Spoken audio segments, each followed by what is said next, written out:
నేను జీవించెదను యేసయ్యా సదాకాలము నీతో నేను జీవించెదను యేసయ్యా.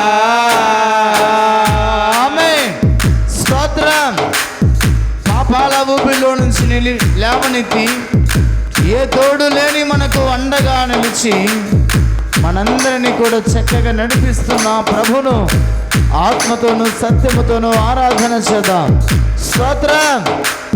Praise the Lord. ఆమేన్. ఆమేన్. నీ వాత్సల్యమును నాపై చూపించి నీ సాక్షిగా నన్ను నిలిపావయ్యా. నీ వాత్సల్యమును నాపై చూపించి నీ సాక్షిగా నన్ను నిలిపావయ్యా. ఆశ్చర్య కార్యములు ఎన్నో చేసి నీ పాత్రగా నన్ను మలిచావయ్యా. ఆశ్చర్య కార్యములు ఎన్నో చేసి నీ పాత్రగా నన్ను మలిచావయ్యా. యేస అందరం పాడదాం. ఆమేన్. యేసయ్యా యేసయ్యా యేసయ్యా యేసయ్యా యేసయ్యా యేసయ్యా యేసయ్యా సదాకాల అందరం పాడాలి. నీతో నేను జీవించెదను. మరల పాడాలి. సదాకాలము నీతో నేను జీవించెదను యేసయ్యా యేసయ్యా యేసయ్యా అందరం పాడాలి. యేసయ్యా యేసయ్యా యేసయ్యా యేసయ్యా యేసయ్యా యేసయ్యా. ఆమేన్. యేసయ్యా యేసయ్యా యేసయ్యా యేసయ్యా యేసయ్యా అందరం పాడాలి. యేసయ్యా యేసయ్యా యేసయ్యా యేసయ్యా యేసయ్యా యేసయ్యా యేసయ్యా. మనందరం కూడా ప్రభు సన్నిధిలో సిద్ధపడదాం. యేసయ్యా సదాకాలం నీతో ఉండటానికి పాపాల ఊపిలో నుంచి లేవనెత్తిన దేవుడు, నీ వాత్సల్యమును మా పట్ల చూపించి మాకు తోడుగా ఉండి నడిపించిన దేవుడు, నీ సాక్షిగా నిలబెట్టుకున్న దేవుడవు, నీ పునరుద్ధాన దినాన్ని సన్నిధికి వచ్చినయ్యా. నాతో మాట్లాడండి, నన్ను సాక్షిగా వాడుకోనండి, నన్ను దర్శించండి ప్రభాని. మనందరిని కూడా ప్రభు సన్నిధిలో అడుగుదాం. ఆ దేవుడే మనతో మాట్లాడబోతున్నాడు, దర్శించబోతున్నాడు. మనందరం కూడా వాక్యం కొరకు హృదయపూర్వకంగా మనపూర్వకంగా సిద్ధపడదాం. పాస్టమ్మ గారు ప్రార్థన చేస్తారు వాక్యం కొరకు. మనందరం కూడా ఏకీభవించుదాం. తండ్రి, మీ పాదములకు వందనాలు నాయన.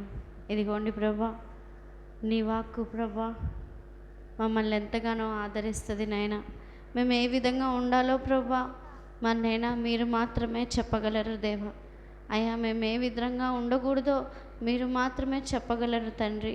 అయ్యా నీ వాక్యపు వెలుగులో ప్రభా మేమందరం వచ్చి ఉంటుండగా నా తండ్రి మీరు మీ మాటల చేత మమ్మల్ని దర్శించమని ప్రార్థిస్తున్నాం. మా ఒక్కొక్కరితో ప్రభా మీరు ప్రత్యేకంగా మాట్లాడమని ప్రార్థిస్తున్నాం. మేము మారునట్లుగా నేను మమ్మల్ని దర్శించమని ప్రార్థిస్తున్నాం తండ్రి. ఇదిగోండి ప్రభా నీ సేవకుడు ప్రభా నీ పక్షాన నిలబడి ప్రభా నీ గద్యస్థలంలో నిలబడి నీ మాటల్ని బోధిస్తుంటుండగా దేవా మన నీ ఆత్మచేత నింపండి ప్రభా. మా అందరితోనూ ప్రభా మీరు మాట్లాడమని ప్రార్థిస్తున్నాం తండ్రి. నీ వాక్కు మా ఆత్మకు ఆహారమై ఉన్నదని మేము తెలుసుకొని ఉన్నాం నా తండ్రి. మా ఆత్మకు అవసరమైనటువంటి నీ జీవం గల మాటలు ప్రభా మాకు అనుగ్రహించి మీరు మహిమ పొందమని యేసుక్రీస్తు నామముని ప్రార్థన చేస్తున్నాం తండ్రి. ఆమేన్. ఆమేన్. అందరు కూర్చున్నామా?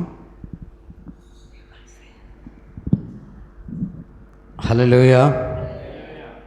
మంచిది. అంత బాగున్నారమ్మా? అయ్యా మీరు బాగున్నారా? మంచిది. మంచిగా ఉన్నాను.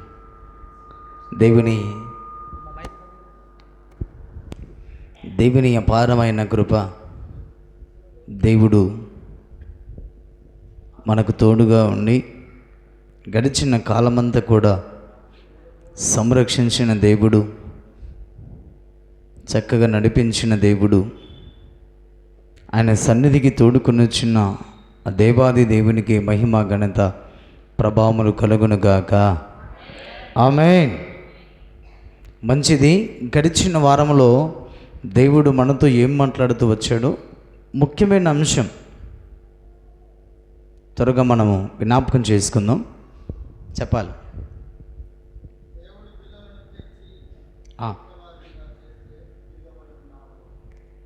అంటే తీసుకున్న అంశం అది. దేవుడు పిల్లలను పెంచి గొప్పవారిని చేసినప్పుడు వారు తిరగబడి ఉన్నారు అన్న ఉద్దేశాన్ని దైవజనుల ద్వారా మాట్లాడుతూ ప్రతి కుటుంబము కూడా కుటుంబ సమేతముగా దేవుని మందిరానికి రావాలి, నడిపించబడాలి అన్న ఉద్దేశాన్ని దేవుడు చాలా స్పష్టంగా మాట్లాడుతున్నారు.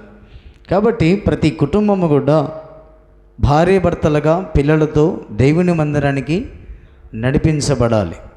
ఎప్పుడైతే కుటుంబ సమేతముగా దేవుని సన్నిధికి వస్తారో అప్పుడు దేవుని సన్నిధిలో తన భక్తుల కొరకు దాచి ఉంచిన మేలుల చేత దేవుడు తృప్తిపరుస్తాడన్న ఉద్దేశాన్ని గడిచిన వారంలో దేవుడు మనందరితో మాట్లాడుతూ వచ్చాడు.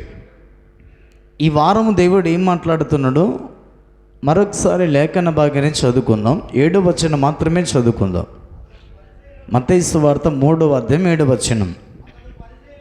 అతడు పరిశీలలోను సద్దుకైలలోను అనేకులు బాప్తీసం పొందవచ్చుట చూచి సర్ప సంతానమా, రాబోవు ఉగ్రతను తప్పించుకొనుటకు మీకు బుద్ధి చెప్పిన వాడెవడు?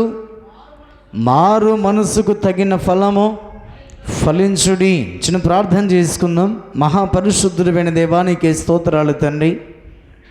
చదవబడిన లేఖన భాగాన్ని ఆధారము చేసుకునే ప్రభా మీరు మాతోనూ మా ద్వారా నీ భక్తులైన వారందరితోనూ మీరు మాట్లాడి మహిమ తెచ్చుకుని ప్రార్థిస్తున్నాం తండ్రి. మీరు మాట్లాడుతుండగా మేమందరము కూడా నీ వాక్యమును విని గ్రహించి వాక్యపు వెలుగులో జీవించటానికి సహాయం చేసి మహిమ తెచ్చుకొని ప్రార్థన చేస్తూ ముందున్న వాక్య పరిచర్య అంతటిని మీ చేతులకు అప్పగించుకుంటూ యేసు క్రీస్తు దివ్యమైన నామమున ప్రార్థించి వేడుకొనుచున్నాను మా తండ్రి. ఆమేన్. అందరు కూర్చుండమ్మా. దేవుని యొక్క వాక్యము సెలవిస్తున్నటువంటి రీతిగా మత్తయి సువార్త 3వ అధ్యాయము 7 నుంచి 12 వరకు 2 అద్భుతమైనటువంటి ఉపమానాలు అక్కడ దేవుడు యేసు ప్రభు వారు చాలా స్పష్టంగా తెలియజేస్తున్నారు. మొదటిది ఏమిటంటే మారు మనసుకు తగిన ఫలము ఫలించుడి. రెండవది ఏంటంటే మంచి ఫలములు ఫలించకపోతే చెట్ల వేరను గొడ్డలి ఉంచబడి ఉన్నది. మూడవది ఏంటంటే ఆయన చేతిలో ఉన్నది అని రాయబడింది. చేట ద్వారా మనం ఏం చేస్తాం చెప్పండి? పొట్టును గింజలను వేరు చేస్తాం.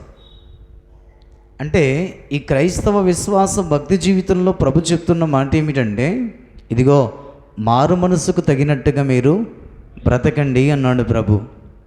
మారు మనసుకు తగినట్టుగా బ్రతకటం అనేది చాలా ప్రధానమైనది, ప్రాముఖ్యమైనది. కొన్నిసార్లు మనం తొలగిపోయినా, దారి తప్పిపోయినా, మన జీవితంలో వాటిని తప్పు అని గుర్తించి, పొరపాటు అని గుర్తించి మరలా మనము మారు మనసుకు తగినట్టుగా జీవించటమే ప్రధానమైన ఉద్దేశముగా ప్రభు తెలియజేస్తూ ఉన్నాడు. అందుకే ప్రేమైన దేవుని ప్రజలారా, మారు మనసుకు తగినట్లుగా మీరు ఫలించుడి, మారు మనసుకు తగినట్లుగా జీవించండి అని తెలియజేస్తున్నాడు. చూడండి, ఒక మాట చాలా స్పష్టంగా ప్రభు తెలియజేసిన మాటను ఇర్మీయా పుస్తకంలో ఒక మాట రాయబడింది. 4వ అధ్యాయం 14వ వచనం. ఇర్మీయా గ్రంథం 4వ అధ్యాయం 14వ వచనం. యెరూషలేమా, నీవు రక్షింపబడినట్లు నీ హృదయములో నుండి చెడుతనము కడిగి వేసుకునము, ఎన్నాళ్ళ వరకు నీ దుష్టాభిప్రాయములు నీకు కలిగి ఉండును. చూడండి, యెరూషలేమా, నీవు నీ జీవితంలో ఎన్నాళ్ళ మట్టుకు నీవు దుష్టాభిప్రాయము కలిగి ఉంటున్నావు, దుష్టాభిప్రాయము కలిగి జీవిస్తున్నావు. అందుకే నీవు రక్షింపబడినట్లుగా, రక్షింపబడిన భక్తుడుగా, రక్షింపబడిన విశ్వాసిగా మనమందరం కూడా మారు మనసుకు తగినట్టుగా జీవించాలంటే చెడుతనమును కడిగి వేసుకున్నామని ఇర్మీయా ప్రవక్త ద్వారా దేవుడు యెరూషలేము ప్రజలతో మాట్లాడుతున్నాడు. అందుకే ఈ మధ్యాహ్నం వేళ దేవుడు నీతో నాతో మాట్లాడుతున్నమాట. మనమందరము కూడా యెరూషలేము, నూతన యెరూషలేముగా పిలువబడుతున్నటువంటి మనందరితో దేవుడు తెలియజేస్తున్నటువంటి మాట ఏమిటంటే, ఇదిగో మారు మనసుకు తగినట్టుగా మనము బ్రతకాలి. అందుకే చెడుతనమును కడిగి వేసుకోమని భక్తుడు చాలా స్పష్టంగా తెలియజేస్తున్నాడు. మారు మనసుకు తగినట్టుగా జీవించటం అంటే మన చెడు జీవితాన్ని కడిగి వేసుకోవటం, ఒకప్పుడున్న జీవితం మార్చి వేసుకోవటం, ఒకప్పుడున్న జీవితం పాతి పెట్టడం, ఒకప్పుడున్నటువంటి జీవితాన్ని మనము భూస్థాపన చేసి భక్తి జీవితంలో మనమందరం కూడా మారు మనసు కలిగి జీవించడమే మారు మనసుకు తగిన ఫలము ఫలించుడని భక్తుడు అక్కడ తెలియజేస్తున్నాడు. అందుకే యెరూషలేమా, నీవు రక్షింపబడినట్లుగా నీ హృదయములో నుండి చెడుతనము కడిగి వేసుకున్నాము, అప్పుడే నీవు మారు మనసుకు తగినట్టుగా జీవించిన వారిగా ఉంటావు. ఎన్నాళ్ళ వరకు నీ దుష్ట అభిప్రాయమును తెలియజేస్తావు, ఎన్నాళ్ళ మటుకు దుష్ట అభిప్రాయాన్ని కలిగి జీవిస్తావు అన్నట్టుగా చాలా స్పష్టంగా భక్తుడు అక్కడ తెలియజేస్తున్నాడు. చూడండి, ఒక మాట పేతురు రాసినటువంటి మొదటి పత్రిక, పేతురు రాసిన మొదటి పత్రిక 2వ అధ్యాయములో మారు మనస్సుకు తగినట్టుగా జీవించటం అనేది ఏ విధమైనటువంటి భావముతో భక్తుడు అక్కడ తెలియజేస్తున్నా చూడండి. మొదటి పేతురు 2వ అధ్యాయం 1 నుంచి 3 వచన భాగాలు చదవండి. ప్రభు దయాళుడని మీరు రుచి చూసి ఉన్న ఎడల సమస్తమైన దుష్టత్వమును, సమస్తమైన కపటమును, వేషధారణను, అసూయను, సమస్త దూషణ మాటలను మాని కొత్తగా జన్మించిన శిశువులను పోలిన వారై నిర్మలమైన వాక్యమును పాలవలన రక్షణ విషయములో ఎదుగు నిమిత్తము ఆ పాలను అపేక్షించుడి. చూడండి, ఎంత స్పష్టంగా దేవుని యొక్క వాక్యం తెలియజేస్తున్నది చూడండి. అందుకనే ప్రభు దయాళుడని మనం రుచి చూసిన ఎడలా మన జీవితంలో మనమందరము కూడా మనము మారు మనసుకు తగినట్లుగా మనం ఫలించమని దేవుడు చాలా స్పష్టంగా మాట్లాడుతున్నాడు. అందుకే ప్రభు యొక్క వాక్యం తెలియజేస్తున్న మాట ఏమిటంటే, సమస్తమైనటువంటి దూషణ మాటలు మాని క్రొత్తగా జన్మించిన శిశువును పోలిన వారమై మనము మన జీవితాలు కొనసాగించుకోమని ప్రభు చెప్తున్నాడు.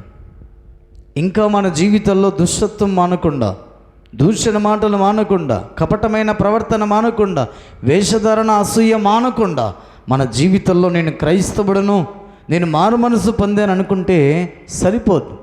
అందుకే ప్రియమైన దేవుని ప్రజలారా, ఇవన్నీ కూడా మానమని చెప్తున్నాడు. ఏమంటున్నాడు అక్కడ? సమస్తమైన దుష్టత్వమును, సమస్తమైన కపటము, వేషధారణ, అసూయ, సమస్త దూషణ మాటలను మానాలి. మాన ఎలా ఉండాలంట? క్రొత్తగా జన్మించిన శిశువులను పోలిన వారై ఉండాలి. ఎందుకు శిశువులను పోలిన వారిగా ఉండమంటున్నాడు ప్రభు అంటే, చిన్నపిల్లలను ఎత్తుకుని ప్రభుని యేసుక్రీస్తు వారు ఏమంటున్నాడంటే, ఇలాంటి వారిదే పరలోక రాజ్యం అన్నాడు. ఇలాంటి వారే పరలోక రాజ్యంలో ప్రవేశించబడతారంటున్నాడు. అందుకనే ప్రియమైన దేవుని ప్రజలారా, మనము మారు మనసుకు తగినట్టుగా మనం జీవించమని ప్రభు చెప్తున్నాడు. ఎప్పుడైతే మనం మారు మనసు పొందినట్టుగా జీవించబడతామో అప్పుడే మనము పరలోక రాజ్యములో స్థానాన్ని సంపాదించుకుంటామన్న భావాన్ని భక్తుడు చాలా స్పష్టంగా సెలవిస్తూ ఉన్నాడు. మారు మనస్సుకు తగినట్టుగా జీవించేవారు ఈ 1 పేతురు పత్రిక 2వ అధ్యాయం మొదటి 3 వచన భాగాలను ఆధారం చేసుకుని వాక్యమును పాల వలన రక్షణ విషయంలో ఎదుగు నిమిత్తము ఆ వాక్యమనే పాలన మనము అపేక్షించమంటున్నాడు. ఆ పాలన ఎప్పుడైతే మనం త్రాగుతామో అప్పుడు మన జీవితంలో చక్కగా ఆత్మీయంగా వర్ధిల్లుతామన్న ఉద్దేశాన్ని దేవుని యొక్క వాక్యం తెలియజేస్తున్నది. అందుకనే ప్రియమైన దేవుని సంగమా, ఒక్కసారి మనం అందరం కూడా జ్ఞాపకం చేసుకోమని ప్రభు తెలియజేస్తున్నాడు. ఎప్పుడైతే ఇవి మానకుండా నేను క్రైస్తవుడును, బాప్తిసం పొందాను, రక్షించబడ్డానంటే మనం ఇంకా మారు మనసుకు తగిన ఫలము ఫలించలేదు అన్న ఉద్దేశాన్ని భక్తుడు అక్కడ తెలియజేస్తున్నాడు. అందుకే క్రొత్తగా జన్మించిన శిశువును పోలిన వారముగా ఉండాలి. చిన్నపిల్లల మనస్తత్వాన్ని పోలిన వారిగా ఉండాలి. చిన్నపిల్లల స్వభావాన్ని మనము పోలి నడుచుకోవాలి. అందుకే దేవుని సన్నిధికి వచ్చిన మనందరం కూడా ఒక్కసారి మనము జ్ఞాపకం చేసుకోమని దేవుడు చాలా స్పష్టంగా మనందరితో మాట్లాడుతూ ఉన్నాడు. అందుకే ప్రియమైన దేవుని సంగమా, మనమందరం కూడా క్రొత్తగా జన్మించిన శిశువును పోలిన వారమై బ్రతకమన్న ఉద్దేశాన్ని దేవుడు చాలా స్పష్టంగా నీతో నాతో మాట్లాడుతూ ఉన్నాడు. ఒకసారి జ్ఞాపకం చేసుకుందాం. దేవుని యొక్క వాక్యము సెలవిస్తున్నటువంటి రీతిగా మారు మనసుకు తగినటువంటి జీవితం మనం జీవించకపోతే మన జీవితాలు ఎలా ఉంటాయో దేవుడు చాలా స్పష్టంగా నీతో నాతో మాట్లాడుతూ ఉన్నాడు. మారు మనసుకు తగి జీవించిన వారు ఎవరైనా ఉన్నారో బైబిల్ గ్రంథంలో అంటే ఓ మాట చూద్దాం. అపొస్తలుల కార్యములు ఒకసారి మార్కు సువార్త చూడండి. మార్కు సువార్త మారు మనసుకు తగినటువంటి జీవితాలు ఎలా ఉండాలో ప్రభు చాలా స్పష్టంగా మాట్లాడుతున్నాడు. 1వ అధ్యాయము మార్కు సువార్త 1వ అధ్యాయము 1వ వచన భాగం. యేసుక్రీస్తు సువార్త ప్రారంభం. ఇదిగో నా దూతను మీకు ముందుగా పంపుచున్నాను, అతడు నీ మార్గమును సిద్ధపరచును, ప్రభు మార్గము సిద్ధపరచుడి, ఆయన త్రోవలో సరళము చేయుడని అరణ్యములో కేక వేయుచున్న ఒక శబ్దము అని ప్రవక్త అయిన యెషయా చేత వ్రాయబడినట్లు బాప్తిసమిచ్చు యోహాను అరణ్యంలో ఉండి పాపక్షమాపణ నిమిత్తము మారు మనసు విషయమైన బాప్తిసం ప్రకటించుచు వచ్చెను. అంతటా యూదయ దేశస్థులందరూ యెరూషలేము కాపురస్థులందరూ బయలుదేరి అతని యొద్దకు వచ్చి తమ పాపములు ఒప్పుకొనుచు యోర్దాను నదిలో అతని చేత బాప్తిసం పొందిరి అని రాయబడింది. చూడండి, అరణ్య ప్రాంతంలో బాప్తిసం ఇచ్చి యోహాను గారు మిడతలు తేనె తింటూ అరణ్యములో ఉండి గొప్ప శబ్దంతో సువార్తను ప్రకటిస్తున్నాడు. ఇదిగో మారు మనసు నిమిత్తమైన పాపక్షమాపణ నిమిత్తమైన బాప్తిసం పొందండి, మారు మనసుకు తగినటువంటి ఫలాలు ఫలించండి అని హెచ్చరిక చేస్తూ సువార్తను ప్రకటించినప్పుడు అనేకులు వచ్చి యోర్దాను నదిలో అతని చేత బాప్తిసం పొందిరి. బాప్తిసం పొందిన తర్వాత మనం ఎలా ఉండాలి అని మనం పరిశీలన చేస్తే మనం చదివాం. మత్తయి సువార్త 7వ వచనంలో, మత్తయి సువార్త 3వ అధ్యాయం 7వ వచనంలో మారు మనసుకు తగినట్టుగా మనము ఫలించాలి. మారు మనసు అంటే ఏంటి? పాత జీవితాన్ని విడిచిపెట్టడం. పాత జీవితాన్ని బాప్తిసం పొందినప్పుడు నీటిలో వదిలిపెట్టి బయటికి వచ్చిన తర్వాత పరిశుద్ధమైన జీవితాన్ని కొనసాగించుకోవటమే మారు మనసు అని దేవుడు చాలా స్పష్టంగా తెలియజేస్తున్నాడు. అందుకే చూడండి, మానాలి, కొన్నిటిని మాని విడిచిపెట్టినప్పుడు మన జీవితంలో నూతనముగా జన్మించిన శిశువుని పోలిన వారమై ఉంటామన్న ఉద్దేశాన్ని భక్తుడు అక్కడ తెలియజేస్తున్నాడు. అపొస్తలుల కార్యములోనికి రండి. మారు మనసు నిమిత్తమైన బాప్తిసం పొందిన తర్వాత ఎలా ఉండాలో, మారు మనసుకు తగినట్టుగా ఎలా బ్రతకాలో, ఎలా జీవించాలో అక్కడ ఒక భక్తుడు మనకు కనపడతాడు. చూడండి, అపొస్తలుల కార్యములు 9వ అధ్యాయములో, అపొస్తలుల కార్యములు 9వ అధ్యాయము 1వ వచనం నుంచి చదవండి. సౌలు ఇంకను ప్రభు యొక్క శిష్యులను బెదిరించుటేను హత్య చేయుటేను తనకు ప్రాణాధారమైనట్టు ప్రధాన యాజకుల ఎదుగు వెళ్ళి, ఈ మార్గమందున్న పురుషులనైనను స్త్రీలనైనను కనుగొనిన ఎడల వారిని బంధించి యెరూషలేమునకు తీసుకుని వచ్చుటకు దమస్కులోని సమాజ మందిరపు వారి పత్రికలిమ్మని అడిగాను. అతడు ప్రయాణము చేయుచు దమస్కు దగ్గరికి వచ్చినప్పుడు అకస్మాత్తుగా ఆకాశము నుండి ఒక వెలుగు అతని చుట్టూ ప్రకాశించుచుండెను. ఇక్కడ చూడండి, పౌలుగా మారక ముందు సౌలు గారు ఎలా ఉన్నారంటే శిష్యులను బెదిరిస్తూ ఉన్నాడంట. క్రైస్తవులుగా కనపడుతున్న స్త్రీ పురుషులను బెదిరిస్తూ అతడు యెరూషలేములోనికి తీసుకుని వచ్చి ఏం చేస్తున్నాడు? అతడు వారిని హింసిస్తూ ఉన్నాడు, బాధ పెడుతున్నాడు, అవసరమైతే వారిని చంపేస్తున్నాడంట. అంత క్రూరుడు, హింసకుడు, దూషకుడని ఈ అపొస్తలుల కార్యములు చాలా స్పష్టంగా మనం చదువుకుంటాం. ఇలాంటి పౌలు గారు చూడండి, దమస్కు మార్గమున ప్రయాణం చేస్తున్నప్పుడు అకస్మాత్తుగా ఆకాశం నుండి ఒక వెలుగు అతని మీద ప్రకాశించినట్లుగా మనం చూస్తున్నాం. ప్రకాశించబడిన తర్వాత చూడండి 8-9 వచ్చిన భాగాల్లో, సౌలు నేల మీద నుండి లేచి కనులు తెరిచినను ఏమీ చూడలేకపోయాను గనక వారు అతనిని చెయ్యి పట్టుకొని దమస్కులోనికి నడిపించిరి. అతడు 3 దినములు చూపు లేక అన్నపానము లేని పుచ్చుకొనకుండెను. దమస్కులో అననీయ అను ఒక శిష్యుడుండెను. ప్రభు దర్శనమందు అననీయ అని అతనిని పిలవగా అతడు, ప్రభువా, ఇదిగో నేనున్నానను. అందుకు ప్రభు, నీవు లేచి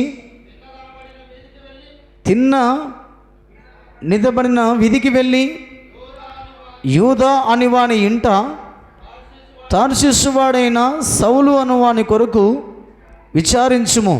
ఇదిగో అతడు ప్రార్థన చేయుచున్నాడు. అతడు అననీయాను ఒక మనుషుడు లోపలికి వచ్చి తాను దృష్టి పొందినట్లు తల మీద చేతులుంచుట చూచి ఉన్నాడని చెప్పాను. అందుకు అననీయ, ప్రభువా, ఈ మనుషుడు యెరూషలేములో నీ పరిశుద్ధులకు ఎంతో కీడు చేసి ఉన్నాడని అతన్ని గూర్చి అనేకుల వలన వింటిని. చూడండి, ఇక్కడ దేవుని యొక్క వాక్యం తెలియజేస్తున్న రీతిగా దేవుని దర్శనము ద్వారా అననీయ ఆ స్వరాన్ని విని అతని ఎద్దుకు వెళ్ళినప్పుడు అతని గురించి చెప్పినటువంటి సాక్ష్యం ఏంటంటే, ఇతడు అనేక పరిశుద్ధులకు కీడు చేసినవాడు, నష్టపరిచినవాడు, అనేకులను చంపడానికి కూడా తెగించినవాడు ఇతడు, ఇతన్ని బాగు చేయొద్దు అన్నట్టుగా అననీయ ఆ ప్రభుతో మాట్లాడుతూ ఉన్నాడు. జాగ్రత్తగా మనము వాక్యాన్ని మనం పరిశీలన చేద్దాం. తర్వాత చూడండి, కింద భాగాన్ని చదవండి. 15వ వచనం, అందుకు ప్రభు, నీవు వెళ్ళము, అన్యజనుల ఎదుటను రాజుల ఎదుటను ఇశ్రాయేలు ఎదుటను నా నామము భరించుటకు ఇతడు నేను ఏర్పరచుకున్న సాధనమై ఉన్నాడు. చూడండి, దేవుని ఏమని చెప్తున్నాడంటే, ఇదిగో అననీయ ఇంతవరకు క్రైస్తవులను హింసించినవాడు, ఇంతవరకు క్రైస్తవులను హేళన చేసినవాడు, దేవుని నామ పేరట ప్రవక్తలను శిష్యులను బెదిరించినవాడు, ఇదిగో ఇక నుంచి అతడు మారు మనసు పొందబోతున్నాడు. హల్లెలూయా. అతడు బాప్తిసం పొందబోతున్నాడు. అతడు నా నామము నిమిత్తమై శ్రమలు అనుభవించబోతున్నాడు, నిందల అవమానాలు ఎదుర్కొనబోతున్నాడు. నువ్వు వెళ్ళి అతని నిమిత్తమై ప్రార్థన చేయమని అననీయతో ప్రభు మాట్లాడినట్లుగా మనం చూస్తున్నాం. ప్రియమైన దేవుని ప్రజలారా, చూడండి 18వ వచనంలో, అప్పుడే అతని కనుల నుండి పొరల వంటివి రాళ్ళగా దృష్టి కలిగి లేచి బాప్తిసం పొందెను. తర్వాత ఆహారము పుచ్చుకొని బలపడెను అని రాయబడింది. ఎవరితను? హింసకుడు, దూషకుడు, హానికరుడైనటువంటి సౌలు గారు హరణీయ ప్రార్థించగానే అతన్ని కణుల నుంచి పొరల వంటివి రాలెను. అంటే బాప్తిసం పొందిన తర్వాత మన జీవితంలో ఉన్న పాపము, శాపము, అపరాధం అన్నిటిని కూడా పొరలోకి ఏ విధంగా రాలిపోయాయో మన జీవితంలో నుంచి అలాగున తొలగిపోవునుగాక. ఆమేన్. తొలగిపోయిన తర్వాత అతడు బాప్తిసం పొంది ఆహారం పుచ్చుకొని అతడు బలపడ్డాడు. మన జీవితంలో దేవుడు మాట్లాడుతున్న మాట ఏమిటంటే మారు మనసుకు తగినట్టుగా మనము జీవించాలి. మారు మనసుకు తగినట్టుగా జీవించటం అంటే చూడండి, అక్కడ రాయబడిన మాట చదవండి. 19వ వచనం.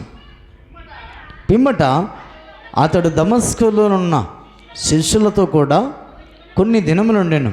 వెంటనే సమాజ మందిరములో యేసే దేవుని కుమారుడని ఆయనను గూర్చి ప్రకటించుచు వచ్చెను. హల్లెలూయా. ఎంత అద్భుతమైనటువంటి మార్పు కలిగిందో చూడండి పౌలు జీవితంలో. ఇది ఎలా సాధ్యం అంటే అతడు మారు మనసుకు తగినట్టుగా తన జీవితాన్ని కొనసాగించుకుంటున్నాడు. ఒకప్పుడు హింసకుడే, దూషకుడే, హానికరుడే, క్రైస్తవులను హింసించిన వాడే. కానీ ఎప్పుడైతే ప్రభు అతన్ని దర్శించున్నాడో, ఎప్పుడైతే అతడు బాప్తిజం పొంది ఉన్నాడో, అతని జీవితంలో ఉన్న పాపం అంతయు కొట్టివేయబడి ఉన్నది. అతని జీవితంలో యేసే దేవుని కుమారుడని ప్రకటిస్తూ వస్తున్నాడు. యేసే దేవుని కుమారుడని సమాజ మందిరాలలో వెళ్ళి బోధిస్తూ ఉన్నాడు. అతడు బోధిస్తున్నప్పుడు కూడా అనేకులు భయపడిపోయారు. ఎందుకు భయపడారంటే ఇతడు క్రైస్తవులను హింసించినవాడు, దూషించినవాడు, బాధించినవాడు అని అనేకులు అతన్ని చూసి భయపడినట్లుగా కూడా మనం చూస్తున్నాం. ఆ తర్వాత చూడండి కింద, వినిన వారందరూ విభ్రాంతి నొంది యెరూషలేములో ఈ నామమును బట్టి ప్రార్థన చేయువారిని నాశనము చేసిన వాడితడే కాడా?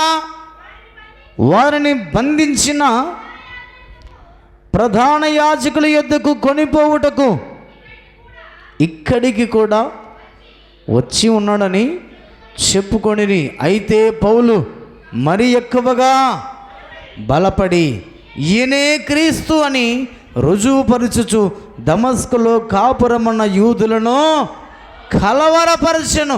క్రీస్తును ప్రకటిస్తున్న వారిని బంధించిన వాడు, క్రీస్తును ప్రకటించినటువంటి వారిని హింసించిన వాడు, క్రీస్తునే ప్రకటించే రీతిగా మార్పు చెందినటువంటి మహాభక్తుడు ఎవరైనా ఉన్నారంటే పౌలు గారు. హల్లెలూయా. అందుకే మనము కూడా మన జీవిత యాత్రలో కూడా మనము క్రీస్తును ప్రకటించే వారిగా ఉండాలి. ఈ భక్తి జీవితంలో మారు మనసుకు తగినట్టుగా మనం ఫలాలు ఫలించాలి. ఒకప్పుడు మందిరానికి రాని మనము, ఒకప్పుడు దేవుడు అంటే ఇష్టం లేని మనము రక్షణ పొందిన తర్వాత మారు మనసుకు తగినటువంటి ఫలముగా మనము కూడా పౌలులాగా జీవించమని దేవుడు చాలా స్పష్టంగా రాస్తూ ఉన్నాడు. అందుకే చూడండి 2వ పేతురు రాసిన పత్రిక, పౌలు తన జీవితంలో ఎక్కడైనా క్రీస్తును ప్రకటించే విషయంలో తప్పిపోయాడా? మరణము వరకు మారు మనసుకు తగినట్టుగా జీవించిన మహాభక్తుడు పౌలు గారు. అందుకని ప్రియమైన దేవుని సంగమ, మారు మనసుకు తగినట్టుగా ఫలాలు ఫలించమన్న ఉద్దేశాన్ని దేవుడు చాలా స్పష్టంగా మాట్లాడుతున్నాడు. 2వ పేతురు రాసిన పత్రిక 4వ అధ్యాయం 7-8 వచన భాగాలు చూడండి. 2వ రాసినటువంటి 2వ పత్రిక 7-8 వచ్చిన భాగాలు. మంచి పోరాటము పోరాడి తిని నా పరుగు కడముట్టించి తిని విశ్వాసము కాపాడుకొంటిని. హల్లెలూయా. విశ్వాసులను బెదిరించినవాడు, విశ్వాసులను హతము చేసినవాడు, విశ్వాసులను నాశనం చేసినవాడు, విశ్వాసులను విశ్వాసములో చిన్నగిల్లిపోయే రీతిగా ప్రవర్తించినటువంటి ఈ పౌలు తన జీవితంలో చెప్తున్న మాట ఏమిటంటే, ఎప్పుడైతే మారు మనసు పొందాడో, ఎప్పుడైతే బాప్తిజం పొందాడో, అతడు మారు మనసుకు తగినట్టుగా తన జీవితాన్ని కాపాడుకున్నాడు. అందుకే అంటున్న మాట ఏంటంటే, మంచి పోరాటము పోరాడి తిని నా పరుగు కడముట్టించి తిని విశ్వాసమును కాపాడుకుంటుని. మరణం వరకు మన భక్తి జీవితంలో మనమందరం కూడా విశ్వాసాన్ని కాపాడుకోవాలి. మారు మనసుకు తగిన ఫలం మనం ఫలించాలన్న ఉద్దేశాన్ని దేవుడు చాలా స్పష్టంగా మాట్లాడుతూ ఉన్నాడు. అందుకని ప్రియమైన దేవుని సంగమా, మనము కూడా పౌలులాగా, మనము కూడా భక్తి జీవితంలో దేవునికి దూరమై బ్రతుకుతున్న వేళ నమ్మి బాప్తీసం పొంది రక్షించబడిన మనము పౌలులాగా మరణం వరకు మన జీవితంలో మంచి పోరాటాన్ని పోరాడే విశ్వాసాన్ని కాపాడుకున్నట్లయితే మన జీవితంలో మనకి ఏం దొరుకుతుందంట? అక్కడ రాయబడిన మాట చదవండి, 8వ వచనం. ఇక మీదట నా కొరకు నీతి కిరీటం ఉంచబడి ఉన్నది. ఆ దినమందు నీతి గల న్యాయాధిపతి అయిన ప్రభు అది నాకు మాత్రమే కాకుండా తన ప్రత్యక్షతను అపేక్షించు వారందరికీ అనుగ్రహించును. ఆ జీవ కిరీటం, ఆ నీతి కిరీటం మనమందరం పొందుకోవాలంటే నీతికి తగినట్టుగా, మారు మనసుకు తగినట్టుగా మనము జీవించాలన్న ఉద్దేశాన్ని దేవుడు చాలా స్పష్టంగా అక్కడ తెలియజేస్తున్నాడు. అందుకే మారు మనసుకు తగినట్టుగా ఎవరైతే జీవిస్తారో వారి కొరకు నీతి కిరీటం ఉంచబడి ఉన్నదన్న భావాన్ని ప్రభు చాలా స్పష్టంగా తెలియజేస్తూ ఉన్నాడు. చూడండి, అక్కడ రాయబడినటువంటి మాటను ఒకసారి మనం జ్ఞాపకం చేసుకుందాం. లూకాసు వార్త 19వ అధ్యాయం. లూకాసు వార్త 19వ అధ్యాయంలో మనం జీవితంలో ఒక మాట చదువుకుందాం. అక్కడ రాయబడిన మాట 6వ వచనం నుంచి చదువుకుందాం. అతడు త్వరగా దిగి సంతోషముతో ఆయనను చేర్చుకొనెను అని రాయబడింది. ఎవరి గురించి? జక్కయ్య గురించి రాయబడింది. అతడు త్వరగా దిగి ఎలా చేర్చుకున్నాడంట? సంతోషముతో ఆయనను చేర్చుకున్నాడు అని రాయబడింది. ఈ జక్కయ్య ఎలాంటి వాడయ్యా అంటే, అతని గురించి రాయబడిన మాట పరిసయ్యులు శాస్త్రులు అనుకుంటున్న మాట ఏమిటంటే, అతడు పాపి అయిన జక్కయ్య అని రాయబడింది. అతనికి ఒక ముద్ర వేశారు. ఏమని? పాపి అని ముద్ర వేశారు. ఆ పాపి అయినటువంటి జక్కయ్యను యేసయ్య ఆ మేడు చెట్టు దగ్గరికి వచ్చినప్పుడు యేసయ్య పిలుస్తున్నాడు, జక్కయ్య త్వరగా దిగము, నేడు నేను నీ ఇంట ఉండవలసి ఉన్నది అన్నాడు. అంతవరకు జక్కయ్య ఇంటిలోనికి ఎప్పుడు యేసయ్య రాలేదు, ఆ ప్రాంతానికే రాలేదు. ఆ ప్రాంతానికి వచ్చినప్పుడు జక్కయ్యను కలుసుకోవాలని దేవుడు యేసయ్య ఆశపడుతున్నాడు. జక్కయ్య యేసయ్యని చూడాలని ఆశపడుతున్నాడు. అందుకే మేడు చెట్టెక్కినటువంటి జక్కయ్యను యేసయ్య పిలుస్తున్నాడు, జక్కయ్య త్వరగా దిగుము, నేడు నేను నీ ఇంట ఉండవలసి ఉన్నది అని రాయబడింది. వెంటనే సంతోషముతో జక్కయ్య యేసయ్యను తన ఇంట చేర్చుకున్నాడు. ఆ మాట చదవండి. అందరూ అది చూసి ఈయన పాపి అయిన మనుషుల యొద్ద బస చెయ్యి వెళ్ళని చాలా సనుగుకొనిరి. చూడండి, పాపి అయినటువంటి జక్కయ్య ఇంటికి వెళ్తున్నాడేంటి ఈయన? పాపి అయినటువంటి జక్కయ్య ఇంటికి వెళ్ళి బస చేద్దామంటున్నాడు ఏంటి ఈయన అని అనేకులు ఆయనను చూసి సనుక్కున్నారంట. సనుక్కొని చాలామంది యేసయ్య వెళుతుంటే యేసయ్యతో పాటు వెళ్ళలేదంట. యేసయ్యతో పాటు జక్కయ్య ఇంటికి వెళ్ళలేదంట. ఎందుకు? జక్కయ్యను బట్టి, జక్కయ్య మనసును బట్టి, జక్కయ్య చేస్తున్న వృత్తిని బట్టి, జక్కయ్య ప్రవర్తిస్తున్న ప్రవర్తనను బట్టి అక్కడ ఉన్నటువంటి శాస్త్రులు, పరిసయ్యులు, సద్దుకేయులు యేసయ్యతో పాటు జక్కయ్య ఇంటికి వెళ్ళలేదు. ప్రేమైన దేవుని సంగమా, దేవుడు మాట్లాడుతున్న మాట, అంత పాపి అయినటువంటి జక్కయ్య జీవితంలో ఎప్పుడైతే యేసయ్య తన ఇంటికి వచ్చాడో ఎలా ఉందో చూడండి. ఆ మాట చూడండి, కింద రాయబడిన మాట. జక్కయ్య నిలవబడి, ఇదిగో ప్రభువా, నా ఆస్తిలో సగము బీదలకు ఇచ్చుచున్నాను. నేను ఎవని యుద్ధనైనను అన్యాయముగా దేనినైనను తీసుకున్న ఎడల అతనికి 4 గంతలు మరలా చెల్లింతునని ప్రభుతో చెప్పెను. హల్లెలూయా. అతడు ఏ పాపం చేశాడో ఆ పాపాన్ని ఒప్పుకుంటున్నాడు. అందుకే ప్రియమైన దేవుని ప్రజలారా, నమ్మి బాప్తీసం పొంది రక్షించబడినప్పుడు మన జీవితంలో మార్పు కలిగి జీవించినప్పుడు ఆ మార్పు అనేది మరణం వరకు పౌలులుగా మన జీవితంలో కొనసాగించుకోమని దేవుడు చాలా స్పష్టంగా తెలియజేస్తున్నాడు. నువ్వు మారావంటే ఆ మారు మనసుకు తగినట్టుగా జీవించాలి. ఇప్పుడు జక్కయ్య మారాడు అనడానికి గల కారణం ఏంటంటే అతడు చేస్తున్న పాపం, అన్యాయముగా అక్రమంగా సుంకమును వసూలు చేస్తున్నాడు. నువ్వు సస్తావో బతుకుతావో నాకు అప్పు కట్టాలి అన్నట్టుగా బలవంతంగా అతడు సుంకమును వసూలు చేసేవాడు. అలాంటి జీవితాన్ని కొనసాగించుకుంటున్నటువంటి జక్కయ్య జీవితం ఎప్పుడైతే యేసయ్య తన జీవితంలోనికి వచ్చాడో, తన ఇంటిలోనికి వచ్చాడో, అతని జీవితంలో మారు మనసుకు తగినట్టుగా జీవించినట్లుగా మనం చూస్తున్నాం. అందుకే అతడు పాపమంతయు ఒప్పుకున్నాడు. ఏమని అక్కడ తెలియజేసిన మాట, నేను నా ఆస్తి నమ్మి బీదలకు ఇస్తాను. నా జీవితంలో నేను ఆస్తిని సంపాదించుకున్నా, డబ్బు సంపాదించుకున్నా, ఇది నన్ను పరలోకానికి తీసుకెళ్ళదు. కాబట్టి నీవు నా జీవితంలోకి వచ్చిన తర్వాత నేను తెలుసుకున్నాను ప్రభా, నేను మారు మనసు పొందాను, మారు మనసుకు తగినట్లుగా జీవిస్తానని అతని ఆస్తి నమ్మి బీదలకు ఇచ్చి ఎవని యొద్ద అన్యాయముకు తీసుకున్నాడో వానికి ఎన్నంతలు ఇస్తాడంట? 4 అంతలు ఇస్తాడంట. అలాంటి మార్పు ఈ మధ్యాహ్నం వేళ దేవుడు మనలో కూడా దేవుడు అనుగ్రహించునుగాక. ఆమేన్. చూడండి నా మాట కింద రాయబడిన మాట. అందుకు యేసు, ఇతడును అబ్రహాము కుమారుడే, ఎందుకనగా నేడు ఈ ఇంటికి రక్షణ వచ్చి ఉన్నది. ఇప్పుడు మత్తయి సువార్తలోనికి రండి. దేవుడు చాలా స్పష్టంగా మనందరితో మాట్లాడుతున్నటువంటి మాటను ఒక్కసారి మనము జ్ఞాపకం చేసుకుందాం. మత్తయి సువార్త 3వ అధ్యాయము, మత్తయి సువార్త 3వ అధ్యాయంలోనే ప్రభు చాలా స్పష్టంగా 8వ వచనం చదవండి. అబ్రహాము మా తండ్రి అని మీలో మీరు చెప్పుకొన తలంచవద్దు. ఇదిగో అబ్రహాము మా తండ్రి అని మీలో మీరు తలంచుకొనవద్దు. అబ్రహాము మీ తండ్రి అయితే మీరు మారు మనసుకు తగిన ఫలము మీరు ఫలించాలి, మారు మనసుకు తగిన క్రియలు మీరు కొనసాగించాలి. మీరు నన్ను తలంచి ఉన్నారు అన్నాడు ప్రభు. నిజంగా పరిసయ్యులు, శాస్త్రులు, సద్దుకైలు యేసు ప్రభును చంపాలని తెలుసుకున్నారు, వెతుకుతూ ఉన్నారు. అందుకే ప్రియమైన దేవుని ప్రజలారా, అబ్రహాము మీ తండ్రి అయితే మీరు చేస్తున్న క్రియలేంటి? అబ్రహాము ఇలా చెప్పలేదే, ఇలా ప్రవర్తించమని ఎప్పుడు నేర్పించలేదే.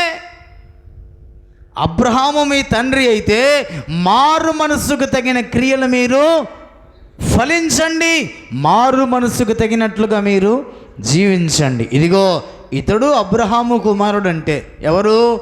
జక్కయ్యను చూపిస్తున్నాడు ప్రభు. ఇతడును అబ్రహాము కుమారుడే. మారు మనసుకు తగినట్లుగా జీవించే ప్రతి మనుషుడు అబ్రహాము కుమారుడైన భావాన్ని దేవుడు చాలా స్పష్టంగా నీతున్నతో మాట్లాడుతున్నాడు.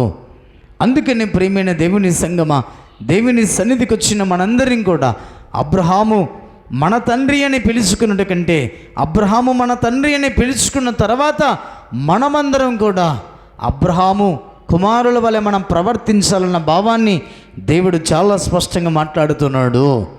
ఇతడును అబ్రహాము కుమారుడని జక్కయ్య గురించి వివరించిన ప్రభు మనతో గురించి కూడా ఇతడును ఈమెయు అబ్రహాము కుమారుడని మాట్లాడుకునే రీతిగా మనము కూడా జక్కయ్యలాగా మారు మనసు కలిగి మారు మనసుకు తగిన ప్రవర్తన ప్రవర్తించమన్న భావాన్ని దేవుడు చాలా స్పష్టంగా మాట్లాడుతూ ఉన్నాడు. ఒక్కసారి మన జీవితాన్ని మనకు మనమే జ్ఞాపకం చేసుకుందాం. చూడండి, మారు మనసుకు తగినటువంటి వాడు అపొస్తలుడైన పౌలు గారు. మారు మనసుకు తగినట్లుగా జీవించిన వాడు జక్కయ్య అని రాయబడింది. ఎందుకంటే పాపి అని పిలువబడిన వాడు, పాపిగా ముద్ర వేయబడిన వాడు తన జీవితంలో చివరికి అబ్రహాము కుమారుడుగా మార్చబడ్డాడు. కారణం ఏంటంటే అతడు మారు మనసుకు తగినట్టుగా జీవించినట్లుగా మనం చూస్తున్నాం. చూడండి, మారు మనసుకు తగినట్టుగా జీవించని వారు ఒక 2 వ్యక్తులను మనము పరిశీలన చేసుకుందాం. దేవుడు చాలా స్పష్టంగా నీతో నాతో మాట్లాడుతున్నాడు. అపొస్తలుల కార్యములోనికి రండి. అపొస్తలుల కార్యములో ప్రభు యొక్క వాక్యం తెలియజేస్తున్న రీతిగా ఒకసారి మనం జ్ఞాపకం చేసుకుందాం. 8వ అధ్యాయం, అపొస్తలుల కార్యములు 8వ అధ్యాయంలో ఒక అద్భుతమైన మాట రాయబడింది. 9వ వచనం నుంచి చదవండి. సీమోను ఒక మనుషుడు లోగడ ఆ పట్టణములో గారడి చేయిచు తానెవడో ఒక గొప్పవాడని చెప్పుకొనుచు సమరయ జనులను విభ్రాంతిపరుచుచుండెను. కొద్దివాడ మొదలుకొని గొప్పవాని మట్టుకు అందరూ దేవుని మహాశక్తి అనబడిన వాడు ఇతడే అని చెప్పుకొనుచు అతని లక్ష్య పెట్టిరి. ఎవరి వ్యక్తి? గారడి విద్య చేసుకుంటున్నటువంటి సీమోన్. ఈ సీమోను ఎలాంటి విద్య చేసుకుంటున్నాడంటే గారడి విద్య చేసుకొని మనుషులందరినీ కూడా విభ్రాంతి పరుస్తూ ఉన్నాడు. విభ్రాంతి పరుస్తూ తన జీవితాన్ని కొనసాగించుకుంటున్నప్పుడు అతడు చేసే గారడి విద్యను చూసి అతడే దేవుని శక్తి అనుకొని అతని యందు లక్ష్యం ఉంచాడు. ఆ తర్వాత చూడండి 12వ వచనం. అయితే ఫిలిప్పు దేవుని రాజ్యమును గూర్చి యేసుక్రీస్తు నామమును గూర్చి సువార్త ప్రకటించుచుండగా వారు అతని నమ్మి పురుషులను స్త్రీలను బాప్తిసం పొందిరి. అప్పుడు సీమోను కూడా నమ్మి బాప్తిసం పొంది ఫిలిప్పును ఎడబాయకుండి సూచక క్రియలను గొప్ప అద్భుతములను జరుగుట చూసి విభ్రాంతి నొందెను. ఎవరు? గారడి వాడేనా? సీమోన్.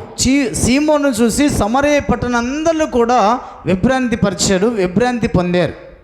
తర్వాత ఎప్పుడైతే ఫిలిప్పు ఆ ప్రాంతానికి వెళ్ళి సువార్త ప్రకటిస్తున్నాడో, సువార్త ప్రకటించినప్పుడు స్త్రీలు పురుషులందరూ కూడా ఫిలిప్పు చెప్పిన సువార్తను నమ్మి అనేకులు బాప్తిసం పొందారు.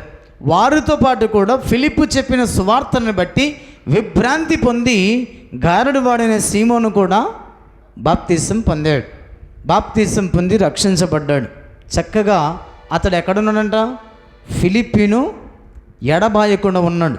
ఫిలిప్పు ఎక్కడికి వెళితే అక్కడ గారడి వాడైన సీమోను వెళుతున్నాడు. వారు ఏం చేస్తున్నారో అదంతా కూడా చూసి ఆశ్చర్యపోతున్నాడు. ఆశ్చర్యపోతూ విభ్రాంతి గురయ్యాడు. తర్వాత చూడండి, అక్కడ రాయబడినటువంటి మాటను జ్ఞాపకం చేసుకుందాం. 14వ వచనం నుంచి చదవండి. సమరయ వారు దేవుని వాక్యం అంగీకరించనని యెరూషలేములోని అపోస్తలులు విని పేతురును యోహానును వారి ఎద్దుకు పంపిరి. వీరు వచ్చి వారు పరిశుద్ధాత్మను పొందవలనని వారి కొరకు ప్రార్థన చేసిరి. అంతకు ముందు వారిలో ఎవరి మీదనూ ఆయన దిగి ఉండలేదు. వారు ప్రభువైన యేసు నామమున బాప్తిసము పొంది ఉండిరి. చూడండి, ఇక్కడ రాయబడిన మాట చూడండి. రాయబడిన మాటను జ్ఞాపకం చేసుకుందాం. వీరు నమ్మి, వాక్యాన్ని నమ్మి, సువార్తను నమ్మి బాప్తిసం పొందారు. పొందిన తర్వాత వారు పరిశుద్ధాత్మను పొందవలనని ఎవరు వచ్చారంట? అపొస్తలుల కార్యం 3వ అధ్యాయంలో మనకు కనపడతారు. వీళ్ళు యోహాను, పేతురు గారు వచ్చి వారి మీద చేతులుంచి ప్రార్థన చేసినప్పుడల్లా ఎవరు వస్తున్నారంట? పరిశుద్ధాత్మ వారి మీదకి వస్తున్నారు. వారి మీదకి వచ్చినప్పుడు వారు అన్య భాషలు మాట్లాడుతున్నారు. వారు దేవుని శక్తిని పొందుకుంటున్నారు. ఆ తర్వాత చూడండి, ఇదంతా కూడా ఎవరు చూస్తున్నారు? సీమోను చూస్తున్నాడు. ఎందుకంటే ఫిలిప్పును ఎడబాయకుండా ఉన్నాడు. ఫిలిప్పు ఎంపటి వెళ్తున్నాడు. పేతురు యోహాను గారు చేసిన ఆ పరిశుద్ధాత్మను వారి మీదికి పంపించినది చూసి ఈయన ఏం చేశాడంటే, ఇది ఏదో బాగుంది, గారడి విద్య కంటే బాగుంది అనుకుని ఆ ఫిలిప్పు ఆ పేతురు యోహాను దగ్గరికి వచ్చి, సీమోను గారు వచ్చి డబ్బులు పెట్టాడంట. ఎన్ని? ద్రవ్యాన్ని, డబ్బు తీసుకుని వచ్చి అపొస్తలుల పాదాల యొద్ద పెట్టి, ఇదిగో ఈ పరిశుద్ధాత్మ శక్తి నాకు కూడా ఇవ్వండి. నేను కూడా ఎవరి మీద చేతులుంచితే వారు పరిశుద్ధాత్మను పొందుకున్నట్లుగా ఈ సహాయం నాకు అనుగ్రహించమని వారు అడిగినప్పుడు పేతురు యోహాను చెప్పిన మాట చూడండి. అక్కడ రాయబడిన మాట 19వ వచనం. వారి ఎదుట ద్రవ్యం పెట్టి, నేనెవరి మీద చేతులు ఉంచుదనో వాడు పరిశుద్ధాత్మను పొందినట్లు ఈ అధికారం నాకు ఇవ్వడని అడిగాను. అందుకు పేతురు, నీవు ద్రవ్యం ఇచ్చి దేవుని వరము సంపాదించుకుందనని తలంచుకొనవద్దు. తలంచుకున్నందున నీ వెండి నీతో కూడా నశించునుగాక.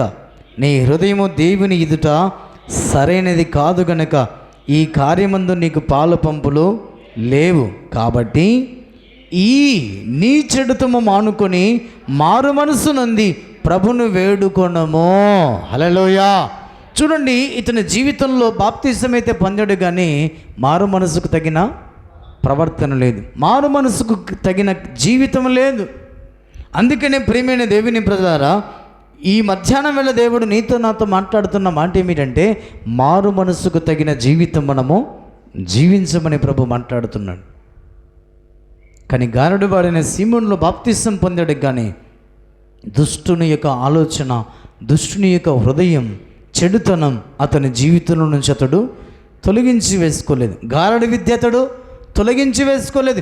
గారడి విద్య ద్వారానే మనుషులను విభ్రాంతి పరచాలనుకున్నాడు, కానీ దేవుని సువార్తను నమ్మి వాక్యాన్ని ప్రకటించే రీతిగా, ప్రభు కొరకు నిలబడే రీతిగా మారు మనసుకు తగినటువంటి జీవితం జీవించాలని అతని ఆలోచన ఏమాత్రం కూడా లేదు. అందుకే ఆ పేతురు యోహాను చెప్పినటువంటి మాట చూడండి, కాబట్టి ఈ నీ చెడుతనము మానుకొని మారు మనసు నుండి ప్రభును వేడుకొనము. ఒకవేళ నీ హృదయాలోచన క్షమించబడవచ్చును. నీ హృదయాలోచన క్షమించబడాలంటే మారు మనసుకు తగినట్టుగా నీవు జీవించు. చెడుతనాన్ని మానుకోమని ప్రభు చాలా స్పష్టంగా తెలియజేస్తున్నాడు. ఇప్పుడు మరొకసారి మాట చదవండి. పేతురు రాసిన మొదటి పత్రిక 2వ అధ్యాయం 1వ వచనం చదవండి. నువ్వు ప్రభు దయాళుడని రుచి చూసిన ఎడల సమస్తమైన దుష్టత్వమును, సమస్తమైన కపటమును, వేషధారణ, అసూయను, సమస్త దూషణ మాటలను మాని క్రొత్తగా జన్మించిన శిశువులను పోలిన వారై నిర్మలమైన వాక్యమును పాల వలన రక్షణ విషయములు ఎదుగు నిమిత్తము ఆ పాలను అపేక్షించండి. అంతేగాని ఈ గారడి విద్య మానుకోకుండా, గారడి విద్య వల్ల నువ్వు ద్రవ్యాన్ని పెట్టి పరిశుద్ధాత్మను కొనాలనుకుంటున్నావా? సీమోను, నీ హృదయము దేవుని దృష్టికి సరైనది కాదు అని దేవుడు చాలా స్పష్టంగా మాట్లాడుతూ ఉన్నాడు. అందుకనే మారు మనసుకు తగిన జీవితాన్ని మనం జీవించమని దేవుడు చాలా స్పష్టంగా నీతోన్నతో ప్రభు మాట్లాడుతూ ఉన్నాడు. ఒక్కసారి మన జీవితాన్ని మనమే పరిశీలన చేసుకుందాం. చూడండి, మత్తయి సువార్తలోనికి రండి. ముగించబోతున్నా. మత్తయి సువార్తలోనికి రండి. దేవుని యొక్క వాక్యం చాలా స్పష్టంగా మనతో మాట్లాడుతున్న మాట. మత్తయి సువార్త 16వ అధ్యాయం 14 నుంచి 16 వచనాలు చదువుకుందాం. మత్తయి సువార్త 26వ అధ్యాయం, మత్తయి 26:14. అప్పుడు 12 మందిలో ఒకడుగు ఇస్కరియోతు యూదా ప్రధాన యాజకుల యొద్దకు వెళ్ళి, నీ నాయన మీకు అప్పగించిన యెడల నాకేమిత్తురని వారిని అడిగిన. అందుకు వారు 30 వెండి నాణ్యములు తూచి వానికిచ్చిరి. వాడప్పటి నుండి ఆయనను అప్పగించుటకు తగిన సమయము కనిపెట్టుతుండెను అని రాయబడింది. ఎవరండి మనుషుడు? మనం ఇదే మత్తయి సువార్త 26వ అధ్యాయం 26 నుంచి 30 వచనాలు చదువుకుంటే, అపొస్తలుల బోధ యందు, సహవాసమందు, రొట్టె విరుచుట యందు, ప్రార్థన చేయట యందు, ఆ ప్రభు యొక్క శరీరాన్ని, మరణాన్ని జ్ఞాపకం చేసుకుని శరీరాన్ని రొట్టెగాను ఆయన రక్తమును ద్రాక్షరసముగాను తిని త్రాగినటువంటి మహాభక్తుడు ఈ 12 మందిలో ఒకడైనటువంటి యోధా. ఈయన ఏం చేస్తున్నాడంటే, మారు మనసుకు తగినట్టుగా జీవించమని దేవుడు చెప్తే యేసు ప్రభుతోనే ఉన్నాడు. గారడివాడైన సీమోను ఫిలిప్పును ఏ విధంగా ఎడబాయకుండా ఉన్నాడో, యేసు ప్రభువును కూడా ఎడబాయకుండా 12 మందిలో ఒకడైన యూదా ఉన్నాడు. ఉండి ఎవరి దగ్గరికి వెళ్ళాడంట? ప్రధాన యాజకుల యొద్దకు వెళ్ళి, అయ్యా, నేను మీకు యేసు ప్రభు వారిని అప్పగిస్తాను, కానీ మీరు నాకేమి ఇస్తారు అన్నాడు. దేవుని సన్నిధిలో అధికారం కొరకు, దేవుని సన్నిధిలో పెత్తనాల కొరకు, దేవుని సన్నిధిలో మన జీవితంలో ఏదైతే మనం నష్టపడేది మనం కోరుకుంటామో అది ఎప్పటికీ మనకి దక్కదు. అందుకనే ప్రియమైన దేవుని ప్రజలారా, దేవుని సేవ నిమిత్తమై వాడబడేటువంటి ప్రతి నాయకుడు, ప్రతి సేవకుడు, ప్రతి బోధకుడు అద్భుతంగా దీవించబడతాడండి. హల్లెలూయా. అందుకే చూడండి, ఇక్కడ రాయబడిన మాట, 12 మందిలో ఒకడైనటువంటి యోధా యేసు ప్రభువును అప్పగించటానికి తగిన సమయం కనిపెడుతున్నట్లుగా మనం చూస్తాం. 47వ వచనం చూడండి. ఆయన ఇంకనూ మాట్లాడుచుండగా 12 మందిలో ఒకడుగు యోధా వచ్చిన. వారితో కూడా బహు జనసమూహము కత్తులు గొదిలు పట్టుకొని ప్రధాన యాజకుల యొద్ద నుండి, ప్రజల పెద్దల యొద్ద నుండి వచ్చెను. ఎక్కడి నుంచి వచ్చాడంటే ఈ మహాభక్తుడు? దేవుని యేసేతో ఉండవలసిన వాడు ప్రధాన యాజకుల యొద్ద నుంచి, పెద్దల యొద్ద నుంచి వచ్చాడు. ఎవరిని తోలుకొని? ప్రజలందరినీ తోలుకొని వచ్చాడు మహాభక్తుడు. ప్రధానుల యాజకుల యొద్ద నుంచి, పెద్దల యొద్ద నుంచి అతడు ఆయన అప్పగించడానికి సైన్యాన్ని తోలుకొని వచ్చాడు, భటులను తోలుకొని వచ్చాడు. వాళ్ళకి ముందుగానే ఒక మాట చెప్తున్నాను, ఇదిగో మీరు ఎవరిని పట్టుకోవాలనుకుంటున్నారో ఆయనను నేను చూపిస్తాను. ఎలా చూపిస్తానంటే, నేను ముద్దు పెట్టుకొని పక్కకు రాగానే మీరు వెళ్ళి ఆయనను పట్టుకోండి అన్నాడు. ఆ మాట చూడండి అక్కడ, ఆయనను అప్పగించువాడు. నేనెవరిని ముద్దు పెట్టుకుందును? ఆయనే యేసు. ఆయనను పట్టుకోనని వారికి గుర్తు చెప్పి వెంటనే యేసునొద్దకు వచ్చి, బోధకుడా నీకు శుభమని చెప్పి ఆయనను ముద్దు పెట్టుకొనేను. చూడండి ఎంత విచిత్రమైన ప్రవర్తన కలిగి జీవిస్తున్నాడో చూడండి. క్రైస్తవులమని పిలువబడుతూ, అబ్రహాము కుమారులమని పిలువబడుతూ, అబ్రహాము స్వాస్థ్యమని పిలువబడుతూ మీరు నన్ను అప్పగిస్తున్నారేంటయ్యా? అబ్రహాము పిల్లలైతే అబ్రహాముకు తగినట్టుగా మరి జీవించాలి అన్నాడు ప్రభు. అబ్రహాము ఎప్పుడు మీకు ఇలా చెప్పలేదే అని రాస్తున్నాడు మాట. అందుకే ప్రేమిని దేవుని సంగమా, ఈ క్రైస్తవ విశ్వాస భక్తి జీవితంలో నుండి మనమందరం కూడా మారు మనసుకు తగినటువంటి ప్రవర్తన ప్రవర్తించాలి. మారు మనసు జీవించకుండా, మారు మనసు కలిగి బ్రతకకుండా యేసయ్యతో ఎంతమంది ఉంటే ఏం చేస్తాం చెప్పండి? యేసు ప్రభుతోనే ఉన్నాడు కానీ బలలో చేవేశాడు కానీ మారు మనసుకు తగినట్టుగా అతడు ఏమాత్రం కూడా ఫలించలేదు, జీవించలేదు. అందుకే చివరికి తన జీవితం ఏమైపోయింది చూడండి. అక్కడ రాయబడిన మాట 27వ అధ్యాయంలో 5వ వచన భాగం. అతడు ఆ వెండి నాణ్యములు దేవాలయంలో పారవేసిపోయి ఉరి పెట్టుకొనెను అని రాయబడి. ఎవరైనా చంపారు అతన్ని? ఎవరు చంపలేదు. అతనుకు తానే. ఎందుకు చచ్చిపోయాడు ఆ మనిషి అంటే ఎవరికి తెలియదు, చనిపోయాడు. అందుకే ప్రేమైన దేవుని పిల్లల దేవుడు మాట్లాడుతున్నమాట, మారు మనసుకు తగినట్టుగా మనమందరము కూడా క్రైస్తవ భక్తి జీవితంలో జీవితాన్ని కొనసాగించుకుందుముగాగా. ఇప్పుడు ఆ మాట చూడండి, మత్తయి సువార్తలోనికి రండి. 3వ అధ్యాయం మత్తయి సువార్త 8వ వచన భాగాన్ని చూడండి. అబ్రహాము మా తండ్రి అని మీలో మీరు చెప్పుకున్న తలంచవద్దు. చూడండి, అబ్రహాము మా తండ్రి అని మీరు తలంచుకొనవద్దు. మీ క్రియల వల్ల మీరు అబ్రహాము పిల్లలో కాదో తెలియబడుతున్నది. అబ్రహాము పిల్లలైతే మారు మనసుకు తగినట్టుగా మీరు జీవించండి అన్నాడు.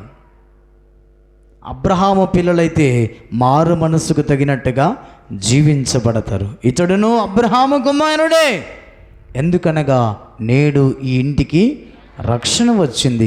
అబ్రహాము పిల్లలందరూ కూడా అబ్రహాము రొమ్మున ఆనుకుని ఉంటారు. అందుకే ప్రియమైన దేవుని ప్రజలారా, ఆ పరదేశంలో అబ్రహాము రొమ్మున ఆనుకొనటానికి నేను మారు మనసుకు తగినటువంటి క్రియలు, మారు మనసుకు తగినటువంటి జీవితం కొనసాగించుకోమన్న భావాన్ని దేవుడు చాలా స్పష్టంగా మాట్లాడుతూ ఉన్నాడు. ఇప్పటికైనా మించింది ఏమి లేదు, కానీ మారు మనసుకు తగినట్టుగా జీవించినట్లయితే అబ్రహాము పిల్లలుగా మార్చబడతాం. అబ్రహాము పిల్లలు అబ్రహాము రొమ్మున ఆడుకుంటారన్న భావాన్ని దేవుడు చాలా స్పష్టంగా మాట్లాడుతూ ఉన్నాడు. ఆ మాట చూడండి, ముగించుకుందాం. దేవుడు చాలా స్పష్టంగా నాతో మాట్లాడుతున్నమాట. మారు మనసు కలిగి జీవించకపోతే 10వ వచనంలో రాయబడిన మాట, ఇప్పుడే గొడ్డలి చెట్ల వేరున ఉంచబడి ఉన్నది గనక మంచి ఫలము ఫలింపని ప్రతి చెట్టును నరకబడి అగ్నిలో వేయబడును. మంచి ఫలము, మారు మనసుకు తగినట్లుగా జీవించడమే మంచి ఫలం. ఈ ఫలం నీలో నాలో ఉందా అని దేవుడు అడుగుతున్నాడు. ఈ ఫలం ఫలించినట్లయితే అబ్రహాము పిల్లలుగా మార్చబడతాం. అబ్రహాము పిల్లలు అబ్రహాము రొమ్మును అనుకొని నిత్యము లాజరు వలె నెమ్మది పొందుకుంటారన్న భావాన్ని దేవుడు చాలా స్పష్టంగా మాట్లాడుతున్నాడు. 12వ వచనం చదవండి. ఆయన చేతిలో ఉన్నది, ఆయన తన కళ్ళము బాగుగా శుభ్రము చేసి గోధుమలను కొట్లలో పోసి ఆరని అగ్నితో పొట్టును కాల్చివేయడని వారితో చెప్పెను. మనందరం కూడా మన జీవితంలో మంచి గోధుమల వలె మంచి ప్రవర్తన ప్రవర్తిస్తూ మారు మనసుకు తగినటువంటి ప్రవర్తన కలిగి జీవిస్తూ మనమందరం కూడా ఆయన కొట్లు అనగా ఆయన రాజ్యంలో ప్రవేశించబడేటువంటి మారు మనసుకు తగినట్లుగా జీవితాన్ని కొనసాగించుకుందుముగాక. మారు మనసుకు పొందకపోతేనండి పట్టువలే అగ్నిలో, ఎక్కడా ఏ అగ్ని అంటది, ఆరని అగ్నిలో కాల్చివేయబడతాం. అందుకనే మారు మనస్సుకు తగినటువంటి జీవితాన్ని కొనసాగించుకుంటూ అబ్రహాము పిల్లలుగా పిలువబడుతూ ఎత్తబడే గుంపులో ఉంటూ అబ్రహాము రమ్మున ఆనుకుని ఉన్న లాజరు వలె ఈ భక్తి జీవితాన్ని మనమందరం కూడా కొనసాగించుకుందుముగాక. ఆమేన్. మోకరించండి, తలలో వంచండి, మనందరం కూడా ప్రార్థన చేసుకుందాం. దేవుని ప్రజలారా, మారు మనస్సుకు తగినట్టుగా మనం జీవించాలి. మారు మనసు పొందిన తర్వాత కూడా, మారు మనసు పొంది బాప్తిసం పొందిన తర్వాత కూడా గారడువాడిన సీమోను వలె, ఇస్కరేతు యోధా వలె మన జీవితంలో మనం ఉన్నట్లయితే ప్రభు మాట్లాడుతున్నాడు. గారడువాడైన సీమోను, ఫిలిప్పును ఎడబాయకుండా ఉంటివి కదా, ఫిలిప్పుతోనే ఉంటూ అతడు చేసిన ప్రార్థనకు జరిగే ఆశ్చర్యకార్యాలు చూస్తున్నావు కదా, ఫిలిప్పును ఎడబాయకుండా అతడు బోధించే బోధ వింటున్నావు కదా సీమోను. మరి ఏంటి దుష్ట ప్రవర్తన, మరి ఏంటి దుర్మార్గమైన కార్యాలు, మరేంటి చెడుతనము? నీ హృదయము సరైనది కాదయ్యా, మారు మనసుకు తగినట్టుగా జీవించలేదయ్యా. అందుకే ఒక్కసారి జ్ఞాపకం చేసుకోమని ప్రభు మాట్లాడుతున్నాడు. ప్రియమైన దేవుని సంగమా, దేవుడు నీతో నాతో మాట్లాడుతున్నటువంటి మాటను ఒక్కసారి జ్ఞాపకం చేసుకుందాం. మారు మనసుకు తగినట్టుగా జీవించటానికి సిద్ధపడమని ప్రభు మాట్లాడుతున్నాడు. సిద్ధపడమని ప్రభు మాట్లాడుతున్నాడు. ఫిలిప్పు, నీవు ఈ దేవుని కార్యాలలో పాలు పంపులు పొందడానికి నువ్వు అర్హుడవు కాదు సీమోను అని ఫిలిప్పు హెచ్చరిక చేస్తున్నాడు. పౌలు గారు, యోహాను గారు హెచ్చరిక చేస్తున్నాడు. అందుకే ఒక్కసారి జ్ఞాపకం చేసుకుందాం, జ్ఞాపకం చేసుకుందాం, జ్ఞాపకం చేసుకుందాం ప్రభు సన్నిధిలో. ఏంటయ్యా ఇది? ఇస్కరేతు యోధా, ఏంటి కార్యం? ఆయనతోనే ఉన్నావు కదా, ఆయనతోనే సహవాసం కలిగి ఉన్నావు కదా, మారు మనసు పొందిన వాడిగా ప్రభు భోజనం పాల పంపులు పొందుతున్నావు కదా, మరేంటి ప్రవర్తన, మరేంటి ఆలోచన అని ప్రభు హెచ్చరించిన రీతిగా మనల్ని హెచ్చరిస్తున్నాడు మధ్యాహ్నం వేళ. ఒక్కసారి జ్ఞాపకం చేసుకుందాం. క్రూరుడే, హింసకుడే, దూషకుడే, హానికరుడే, క్రైస్తవులను హింసించిన వాడే, కానీ తన జీవితంలో ఎప్పుడైతే ప్రభు వెలుగు అతని మీద ప్రదర్శించి ఉన్నదో, ప్రకాశించి ఉన్నదో, ఎప్పుడైతే అతడు పాపాన్ని విడిచిపెట్టి అతని జీవితంలో కనుల వంటి పొరలు రాలిపోయాయో, పాపమంతా విడిచిపెట్టాడో, బాప్తిసం పొంది రక్షించబడిన తర్వాత దేవుని కుమారుడైన యేసు క్రీస్తే నిజమైన దేవుడని సువార్తను ప్రకటించి ఉన్నాడు. యేసే క్రీస్తు అని ధైర్యముగా సువార్తను ప్రకటించి మరణము వరకు కూడా అతడు నమ్మకమైన భక్తి చేశాడు. అతడు మరణము వరకు కూడా మారు మనసుకు తగినట్టుగా జీవించాడు. విశ్వాసాన్ని కాపాడుకున్నాడు. నీతి కిరీటాన్ని పొందుకోవడానికి సిద్ధపడ్డాడు. అందుకే భక్తి జీవితంలో మనమందరం కూడా మారు మనసుకు తగినట్టుగా జీవించమన్న భావాన్ని దేవుడు నీతో నాతో మాట్లాడుతూ ఉన్నాడు. ఒక్కసారి జ్ఞాపకం చేసుకుందాం ప్రభు సన్నిధిలో మనమందరం జ్ఞాపకం చేసుకుందాం. మారు మనసుకు తగినట్టుగా జీవిస్తే నీతి కిరీటం ఉంటుంది. మారు మనసుకు తగినట్టుగా జీవిస్తే ఆయన రాజ్యములో మనం ఉంటాం. మారు మనసుకు తగినట్టుగా జీవిస్తే ఇతడును అబ్రహాము కుమారుడని పిలువబడతావు. ఒక్కసారి జ్ఞాపకం చేసుకుందాం. పాపి అని పిలువబడిన వ్యక్తి పరిశుద్ధుడిగా మార్చబడ్డాడు. పరిశుద్ధమైన జీవితం తన జీవితకాలం అంతయు కొనసాగించబడ్డాడు. ఎప్పటికీ మరలా పాపం జోలి వెళ్ళలేదు. సుంకపును అన్యాయంగా వసూలు చేయలేదు. అందుకే దేవుని ప్రజలారా, మన జీవితంలో పాపిని జక్కి వెళ్ళ మనం ఉంటే మరలా మార్పు చెందబడి పసిపిల్లల దేహం వల్లే, పసిపిల్లల హృదయం వల్లే మనమందరము కూడా మార్పు చెందబడి చిన్న పిల్లల వలె మారు మనస్సు కలిగి ప్రభు రాకడ కొరకు ఎత్తబడే గుంపులో మనం ఉండాలన్న ఉద్దేశంతో ప్రభు నీతో నాతో మాట్లాడుతూ వచ్చి ఉన్నాడు. ప్రార్థన చేసుకుందాం, ప్రార్థన చేసుకుందాం, మనందరం కూడా ప్రార్థన చేసుకుందాం. సంఘ పెద్ద చిన్నతలను ప్రార్థన చేస్తారు. ఎత్తబడిన వాక్యం ప్రతి హృదయంలో నీరు కట్టి ఫలింపబడే రీతిగా మనందరం కూడా ఏకీభవించుదాం.